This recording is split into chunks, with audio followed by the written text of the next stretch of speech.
श्रोते हो नमस्कार. आजच्या आपल्या कथामृत या कार्यक्रमामध्ये मी सुमेधा कुलकर्णी सर्व श्रोतांचं सहर्ष स्वागत करत आहे.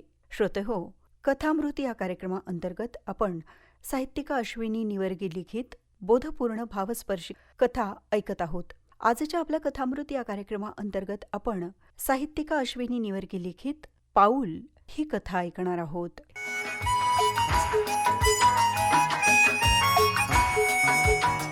प्राजक्तानं हळूहळू डोळे उघडले. अचानक मनगटातून कळ आली. आपण कुठे आहोत? तिने इकडे तिकडे बघितलं. सगळीकडे हिरवे पडदे. वर बघितलं तर लटकणारी सलाईनची पाटली. तेव्हा तिच्या लक्षात आलं की आपण हॉस्पिटलमध्ये आहोत. मनगटाच्या भोवती एवढं मोठं बँडेज बांधलेलं. मनगटातून सतत कळ येत होती. समोर आई तिचा दुसरा हात आपल्या हातात घेऊन बसली होती. रडून रडून अश्रू सुकून गेले होते. चेहरा कोमेजून गेला होता. पलीकडे बाबा उभे होते. प्राजक्ताला शुद्ध यायला लागली. तेव्हा तिच्या लक्षात आलं की आपल्या आईनं आपला दुसरा हात हातात घेतला आहे. ती एकटक आपल्या चेहऱ्याकडे बघत आहे. कशी आहेस प्राजक्ता बाळा? आई म्हणाली. तेव्हा प्राजक्ताच्या लक्षात आलं की मनगटातून कळ काय येत आहे.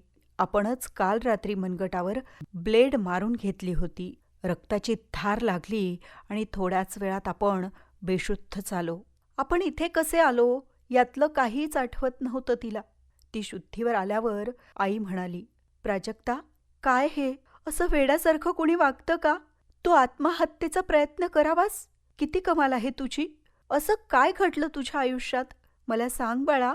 तू आपल्या आईला नाही का सांगणार? तिचे बाबा तिच्याजवळ येऊन बसले.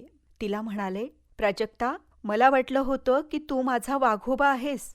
मी लहानपणी तुला नेहमी माझा वाघोबा म्हणायचो. पण तू अतिशय भित्री निघालीस. भित्र्या सस्याच्या काळजाची निघालीस. आगाऊ कुठली. एवढी कोणती अशी गोष्ट घडली की ज्याला तू इतकी घाबरलीस आणि तुला तुझं आयुष्यच संपवावंसं वाटलं? आणि तेही आई बाबांना एकही शब्द न बोलता. आपल्यामध्ये एवढं मोठं अंतर कधी आणि कसं निर्माण झालं हे कळतच नाहीये मला. बाबांचे हे शब्द ऐकून आता मात्र प्राजक्ताला हुंदका फुटला. ती हमसून हमसून रडायला लागली.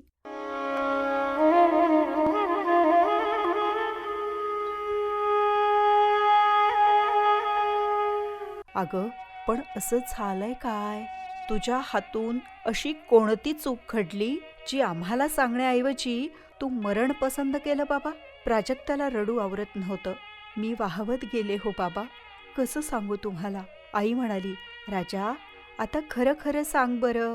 मग प्राजक्ता म्हणाली, फेसबुकवर मला एक फ्रेंड रिक्वेस्ट आली, मनोज नावाच्या मुलाची. माझी त्याची मैत्री झाली.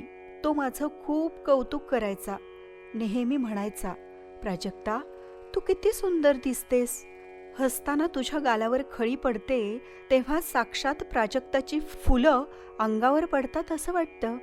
मी त्याच्याशी सतत चॅट करायला लागले. मग त्यानं व्हॉट्सअप नंबर दिला. त्यावरही आम्ही दिवस रात्र चॅट करत होतो. फेसबुकवर चॅट करताना मी दिवस रात्र कॅमेरा चालू ठेवून त्याच्याशी बोलायला लागले. नंतर तो अश्लील कमेंट करू लागला. नंतर त्याने मला धमकी दिली की माझा एक अश्लील व्हिडिओ त्याने बनवला आहे. तेव्हा तू मला भेटायला ये. मी जसं सांगतो तसं कर, नाहीतर मी हा व्हिडिओ व्हायरल करेन. बाबा, माझ्यात हिंमत नाही हो त्या मुलाला भेटायची. अगं, पण व्हॉट्सअपवरचे चॅट कधी डिलीट होत नाहीत. ते कधीही रिकव्हर करू शकतो. त्याने तुला धमकी दिली होती ही गोष्ट कधीही सिद्ध होईल. आई, कसं सांगू ग तुला? त्यानं माझा अश्लील व्हिडिओ बनवलाय. प्राजक्ता रडतच म्हणाली. अगं, माझी प्राजक्तासारखी नाजूक सुंदर मुलगी मनाने सुद्धा एवढी कमजोर नाजूक असेल असं मला कधीच वाटलं नाही. एकतर अनोळखी मुलांशी चॅट करणं ही गोष्टच मुळात चुकीची आहे. ही मैत्री आभासी जगातील आहे. अशी मैत्री ही आभासीच असते. तिच्याकडे अगदी खरी मैत्री म्हणून बघायचं नसतं बाळा. आभासी जगात मैत्री करत असताना जपून वावरायचं असतं. आपली पर्सनल माहिती कुणालाही द्यायची नाही. एवढी साधी सरळ गोष्ट तुझ्या लक्षात कशी आली नाही? तुमच्या पिढीचा हाच तर प्रॉब्लेम आहे. आपल्या घरात आपल्या आईशी संवाद साधण्यापेक्षा त्या कोण कुठल्या फालतू मनोजीशी संवाद साधणं तुला चांगलं वाटत होतं? तेव्हा प्राजक्ता म्हणाली, आई तू नसायचीस ग माझ्याजवळ. मला खूप वाटायचं तुला बोलावं, पण आपल्यातला सारा संवाद हरवला होता. आई म्हणाली, असं फक्त तुला वाटतं बेटा. माझ्या पोटच्या गोळ्याला कुणीतरी त्रास देतंय आणि मला माहिती नाही. तिला मला सांगावंसं सुद्धा वाटत नाही. ही गोष्ट आई म्हणून मला कुठेतरी हरवणारी वाटते बघ. मी कुठे कमी पडले सांग बेटा. पैसे कमावण्यासाठी मी दिवस रात्र बाहेर असायची, पण कंपनीमध्ये शिफ्ट असतात. कामाच्या वेळेनुसार मला जावं लागतं. मी तुला वेळ देऊ शकत नव्हते.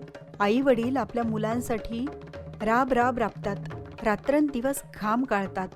तर मुलांनीही आपल्या आईवडिलांना समजून घ्यायला हवं की नाही? ते आपल्याला चांगलं आयुष्य मिळावं यासाठीच कष्ट करत असतात. घरामध्ये एवढ्या सुविधा त्यांच्या घामाच्या पैशातून तर येतात. आणि सर्वात महत्त्वाचं म्हणजे आई आपल्यापर्यंत पोहोचू शकत नसेल तर आपण तिच्यापर्यंत पोहोचावं असं तुला का नाही वाटलं कधी?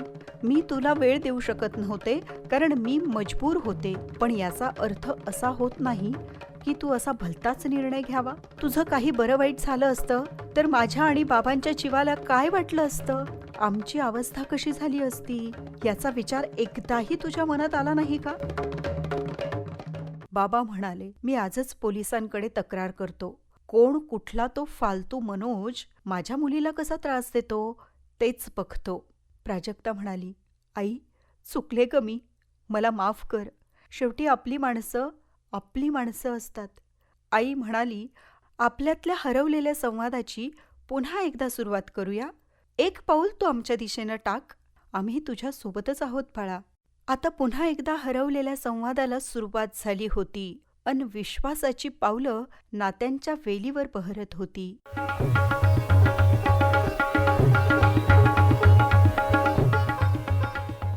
अतिशय हृदयस्पर्शी कथा आहे आणि साधारणतः बघितलं तर तुम्हा सर्वांच्या जीवनाशी जवळीक साधणारी ही कथा आहे.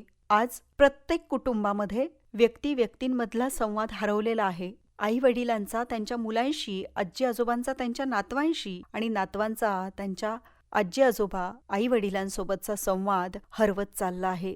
प्रत्येक जण स्वतःला सिद्ध करण्यासाठी आपल्या आणि आपल्या मुलांच्या जीवनातील आशा आकांक्षा पूर्ण करण्यासाठी सतत धावत आहे, धडपडत आहे. स्पर्धेचं युग समजल्या जाणाऱ्या या आधुनिक तंत्रज्ञानाच्या AI टेक्नॉलॉजीच्या जगामध्ये कोणालाच कोणासाठी वेळ उरलेला नाही. त्यामुळेच कुटुंबामधील प्रत्येक व्यक्तीचा एकमेकांशी होत असणारा संवाद हरवत चालला आहे. मग घरात असणारी लहानगी मुलं असतील, तरुणी असतील, यांच्याकडे जी डिजिटल गॅझेट्स उपलब्ध आहेत त्या डिजिटल गॅझेट्सच्या माध्यमातून ही मुलं सोशल मीडियापर्यंत पोहोचली आणि सोशल मीडियाच्या या आभासी जगात अनेक मित्रमैत्रिणी करून बसतात. त्यात सगळेच चांगले असतात असे नाही. काही मुलं मुली मनोजसारखेही असतात, जे एखाद्या व्यक्तीचा, तिच्या चांगुलपणाचा किंवा तिच्या स्वच्छ संवादाचा गैरअर्थ घेतात किंवा गैरवापर करतात आणि त्या मुलामुलींना त्रास देतात. त्यांच्या आयुष्यात संकट, वादळ निर्माण करतात आणि मग ही मुलं हिरमुसून जातात आणि अगदी टोकाचं पाऊल उचलतात. तेव्हा या साऱ्या गोष्टी जर आपल्याला थांबवायच्या असतील तर त्यासाठी प्रत्येक घरातील प्रत्येक व्यक्तीमध्ये संवाद होणं खूप गरजेचं आहे. दररोज तुम्ही तुमच्या कामामध्ये कितीही व्यस्त असाल तरीही घरातील प्रत्येक व्यक्तीने घरातील प्रत्येकाशी एकत्रित नियोजित वेळेत संवाद साधला तर नक्कीच तुमच्या आणि तुमच्या मुलांच्या आयुष्यात अशा प्रकारची संकट, वादळं निर्माण होणार नाहीत आणि त्यांना या दिव्यातून जावं लागणार नाही.